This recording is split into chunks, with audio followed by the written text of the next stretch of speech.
I'm available 24/7 to help solve issues. Right. Call me 3 a.m. on a Sunday morning. I don't care. The way that I usually describe myself is an engineer, because that's mostly most of what I do is engineering. So I spend most of the week with my engineering and design team working on the current car and future cars and the rockets and spacecraft and that kind of thing. When I was a kid, I didn't really have any grand designs. I mean, the reason I started programming computers is because I like computer games. And I play lots of computer games, and I learned that if I wrote software and sold it, then I could get more money and buy better computers. So it wasn't really, with some grand vision or anything. When I was growing up, I'd read lots of books, and they were very often set in the United States, and it seemed like a lot of new technology was being developed in the United States. So I thought, okay, I really want to work on new technology, so I want to get to Silicon Valley. I tried at first to convince my parents to move to the US, but neither of them would move. They were divorced, and so eventually I was able to get my Canadian citizenship because my mom had been born in Canada. So I moved first to Canada by myself when I was 17, and then a few years later I moved to the US. The reason I came out to Stanford was actually to work on energy storage technologies for electric cars. That summer of '95, I was looking at the internet, and it seemed to me like the internet was going to have a big effect on humanity. So I thought, well, I can either work on electric vehicle technology and do my PhD at Stanford and watch the internet get built, or I could put my studies on hold and try to be part of the internet. And at first I tried to get a job at Netscape because that was the only internet company, and they didn't respond to me. So I was like, okay, if I can't get a job at the only internet company, then I better try starting something. But I talked to my professor and I said, look, I'm going to try starting a company. It's probably not going to succeed. And if it doesn't succeed, can I come back? He said, sure, no problem. And so I put my studies on hold and started the company. Did some internet stuff, one of which was PayPal. I think maybe it's helpful to say one of the things that was important there in the creation of PayPal was kind of how it started, because initially the initial thought was with PayPal was to create an agglomeration of financial services, so to have one place where all your financial services needs would be seamlessly integrated and work smoothly.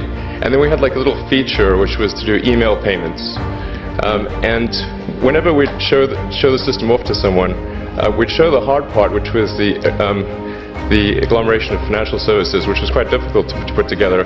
Nobody was interested. Then we'd show people email payments, which was actually quite easy, and everybody was interested. I think it's important to take feedback from your environment.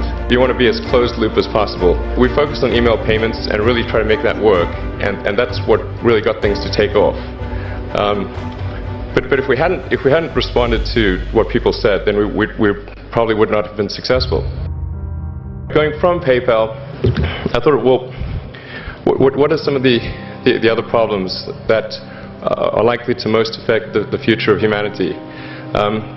It really wasn't from the perspective of what's the rank-ordered best way to make money, which is okay, but it was really what I think is going to most affect the future of humanity. So I think the biggest terrestrial problem we've got is sustainable energy, but the production and consumption of energy in a sustainable manner. If we don't solve that this century, we're in deep trouble. And then the other one being the extension of life beyond Earth to make life multiplanetary. So the latter is the basis for SpaceX, and the former is the basis for Tesla and Solar City. When I started SpaceX, initially I thought that, well, there's no way one could possibly start a rocket company. I wasn't that crazy. But then I thought, well, what is a way to increase NASA's budget? That was actually my initial goal. So I actually went to Russia 3 times to look at buying a refurbished ICBM. I can tell you it was very weird going there in late 2001, 2002, going to the Russian rocket forces and saying I'd like to buy two of your biggest rockets, but you can keep the nuke. They thought I was crazy, but I did have money, so that was okay. Particularly if you're starting a company, you need to work super hard. So what does super hard mean? Well, when my brother and I were starting our first company, instead of getting an apartment, we just rented a small office and we slept on the couch. And we showered at the YMCA, and we're so hot up we had just one computer. So the website was up during the day, and I was coding at night. 7 days a week, all the time. Briefly had a girlfriend in that period, and in order to be with me, she had to sleep in the office. So work hard like every waking hour. That's the thing I would say. You do simple math, you say like, okay, if somebody else is working 50 hours and you're working 100, you'll get twice as much done in the course of a year as the other company. Work like hell. I mean, you just have to put in, 80 to 100 hour weeks every week. And then a lot of work. all those things improve the odds of success. If other people are putting in 40-hour work weeks and you're putting in 100-hour work weeks, then even if you're doing the same thing, you know that in 1 year you will achieve what they achieve. You will achieve in 4 months what it takes them a year to achieve. Then it's just you have to apply a lot of hours to actually working. So the way I generally do it is I'll be working at SpaceX on Monday, and then Monday night fly to the Bay Area, spend Tuesday and Wednesday at the Bay Area, then at Tesla, and then fly back on Wednesday night, spend Thursday and Friday at SpaceX. In the last several months, then I would fly back here on a Saturday and either spend Saturday and Sunday at Tesla or spend Saturday at Tesla and Sunday at SpaceX. So 7 days a week, sleeping in the factory. I worked in the paint shop, general assembly, body shop. You ever worry about yourself imploding? Like it's just too much? Absolutely. No one should put this many hours into work. This is not good. And people should not work this hard. They should not do this. It's very painful. Painful in what sense? It hurts my brain and my heart. This is not recommended for anyone. I just did it because if I didn't do it, then Tesla, good chance Tesla would die. I gave basically both SpaceX and Tesla from the beginning a probability of less than 10% of likely to succeed. In the beginning, I wouldn't even let my friends invest because I didn't want to lose their money. I thought it was like, I'd rather lose my own money. We almost did die at SpaceX actually. So I budgeted for 3 flights. Technically, I did have a plan where I had the money from PayPal. I had like about 180 million from PayPal. And I thought, I'll allocate half of that to SpaceX and Tesla and Solar City, and that should be fine. I'll have 90 million. Like, that's lots, But then what happened is things cost more and took longer than I thought. So I had a choice of either put the rest of the money in or the companies are going to die. And it's like, so I ended up putting all the money in and borrowing money for rent from friends. If you want to try to come up with an innovative breakthrough, that's going to be how it is. Anything which is significantly innovative is going to come with a significant risk of failure. You've got to take big chances in order for the potential for a big positive outcome. If the outcome is exciting enough, then taking a big risk is worthwhile. It's really how I approach it. But then once executing down a path, I actually do my absolute best to reduce risk, because, or to improve another way of saying it, to improve the probability of success. Because when you try to do something that is very, very risky, that you have to spend a lot of effort trying to reduce that risk as you embark down that path. I mean, I think I'm kind of constitutionally just geared to just keep going. I don't know.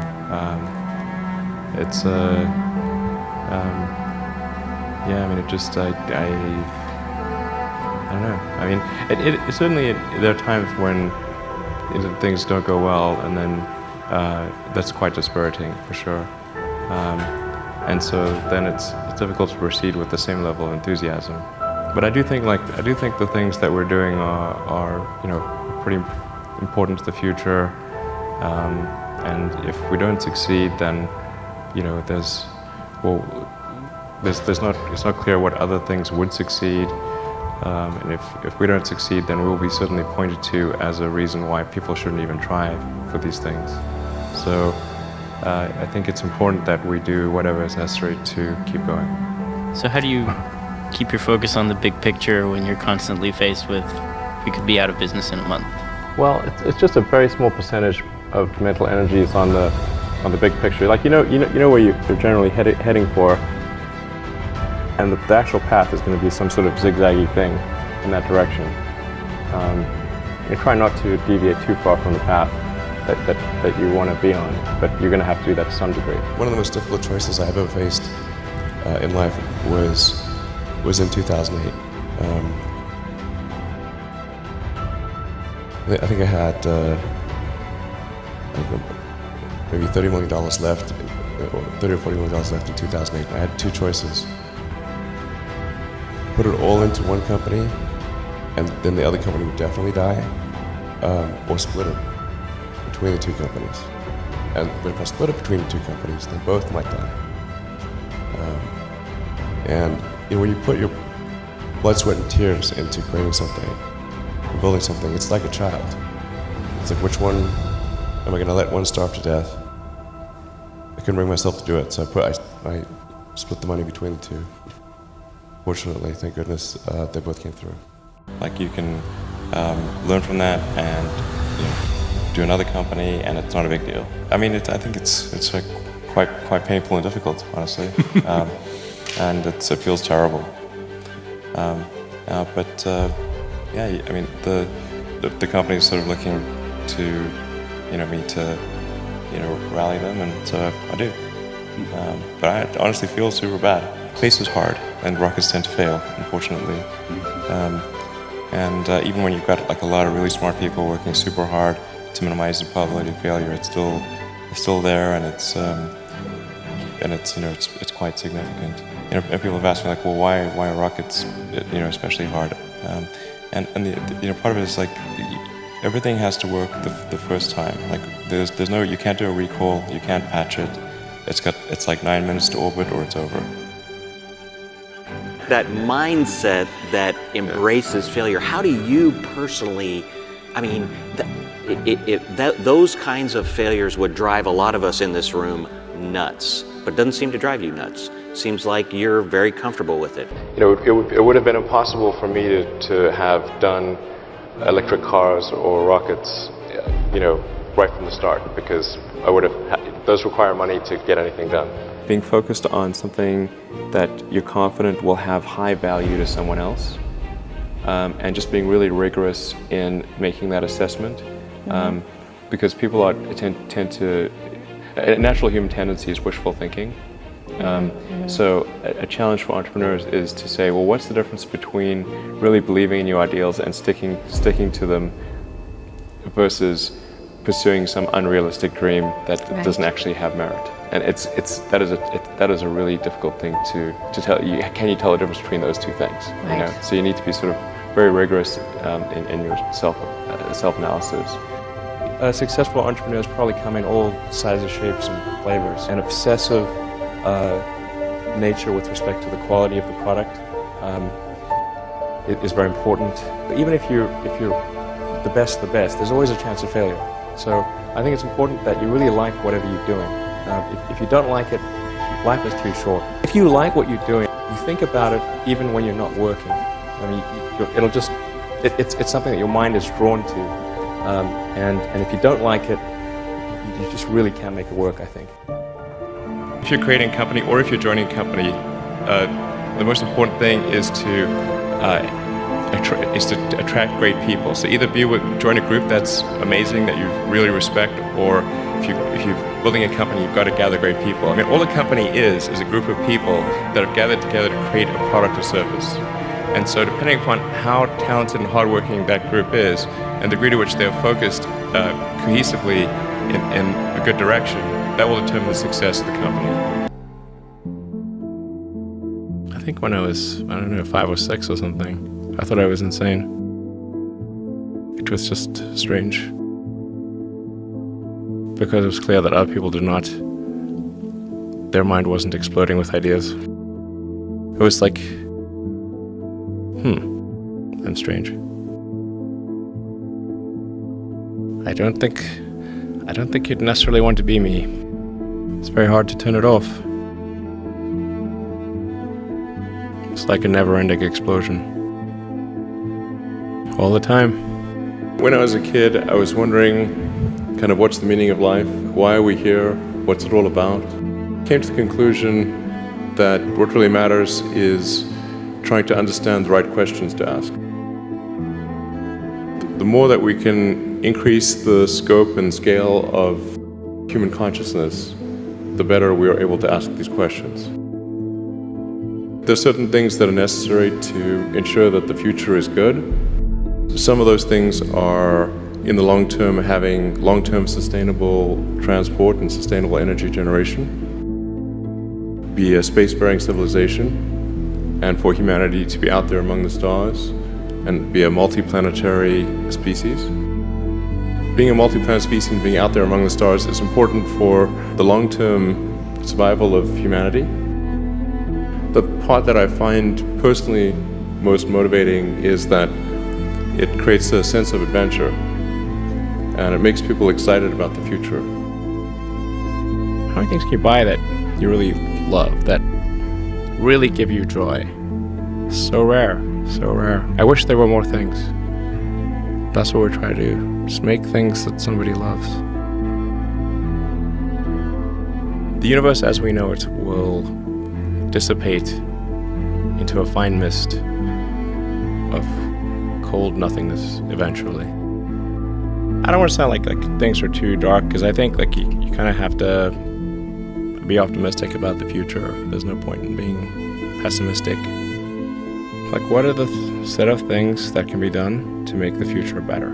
I think that a future where we are a spacefaring civilization and out there among the stars, this is very exciting. This makes me look forward to the future. This makes me want that future. There need to be things that make you look forward to waking up in the morning. You wake up in the morning, you look forward to the day, you look forward to the future. That second version is incredibly exciting and inspiring. Life can't just be about solving problems. Otherwise, what's the point? There's got to be things that people find inspiring and make life worth living. In a future where we are a spacefaring civilization and out there among the stars, I think that's very exciting. That is a thing we want. Whereas if you knew we would not be a spacefaring civilization but forever confined to Earth, this would not be a good future. That would be very sad, I think. If there are two futures, and one future is we're out there among the stars, and the things we read about and see in science fiction movies, the good ones, are true. We have these starships, and we're going to see what other planets are like, and we're a multi-planet species, and the scope and scale of consciousness is expanded across many civilizations and many planets and many star systems. This is a great future. This is a wonderful thing to me, and that's what we should strive for.